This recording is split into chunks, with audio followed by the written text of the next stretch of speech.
മരച്ചില്ലകൾ ഒടിഞ്ഞു വീണ് ഗതാഗതം തടസ്സപ്പെട്ടു. ചിറ്റുമല കുണ്ടറ പള്ളിമുക്ക് റോഡിൽ ഓണമ്പലം ഭാഗത്തായിരുന്നു സംഭവം.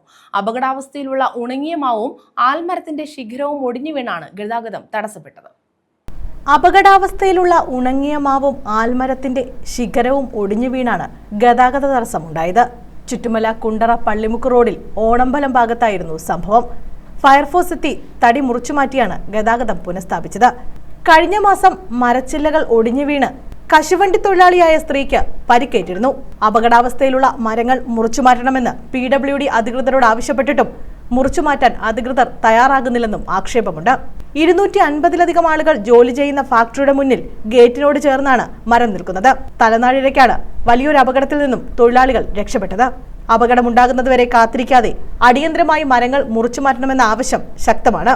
അടിയന്തരമായി മരം മുറിച്ചുമാറ്റാൻ നടപടി സ്വീകരിക്കണമെന്ന് കിഴക്കേക്കല്ലട ഗ്രാമപഞ്ചായത്ത് വൈസ് പ്രസിഡന്റ് രാജു ലോറൻസ് അധികൃതരോട് ആവശ്യപ്പെട്ടു. News bureau, Kundara.